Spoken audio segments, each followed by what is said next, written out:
Bonjour.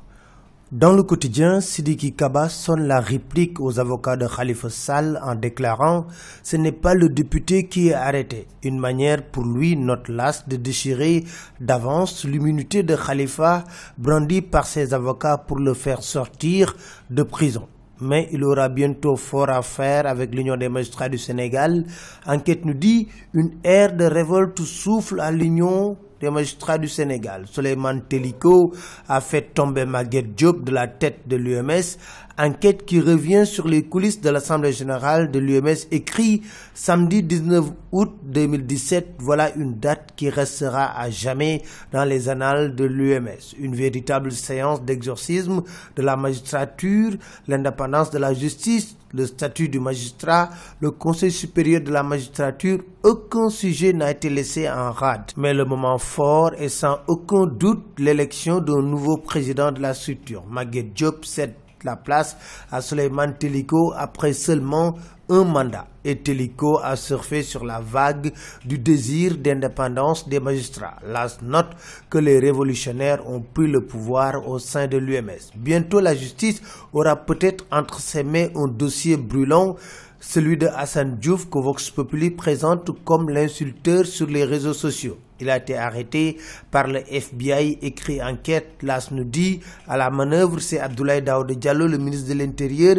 qui s'est payé la tête de Assane Diouf. Le ministre de l'Intérieur a adressé une correspondance à son homologue américain pour lui faire savoir qu'Assane Diouf faisait l'apologie du terrorisme sur les réseaux sociaux. Aussitôt, le FBI est entré en action pour l'arrêter. Après audition, le FBI, note Vox Populi, s'est rendu compte qu'il était en situation irrégulière. Il a été remis au service de l'immigration. Vox Populi souligne que le ministre de la Justice l'attend de pied ferme. L'Observateur revient sur le rapport du crash d'avion et révèle que l'équipage est mort 45 secondes après le crash. Ils sont morts d'anosmie. Le cockpit de l'avion a été décapité en plein vol. L'avion a continué de survoler l'espace aérien sénégalais jusqu'à l'épuisement total de son carburant. Une partie de l'aile droite du Boeing 737-800 a disparu après le crash. Le témoin révèle que des policiers sénégalais ont été chassés de Darfour par l'ONU. Il est reproché au contingent sénégalais de s'être mal équipé en matériel de guerre.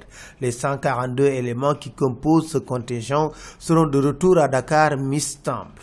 Politique, Vox Populi révèle une fronde au sein de la LD. Des responsables se sont révoltés pour créer la LD debout. Pour eux, leur parti a été compromis pour des intérêts crypto-personnels. Un discrédit total est jeté sur leur organisation qui, d'instrument de lutte, est devenu un moyen d'ascension sociale. Une dissidence interne qui est prête à s'ouvrir à d'autres forces vives. Vox Populi nous parle de la mort de 5 enquêteurs de l'Agence nationale des statistiques et de la démographie. Leur véhicule est tombé d'un pont après de fortes pluies à Kédougou. Afro-Basket, les Lions ont assuré leur ticket pour leur quart de finale, mais dans la douleur. La tanière a été ravagée par la diarrhée, nous dit l'Observateur. C'était tout, merci, très bonne nuit à tous.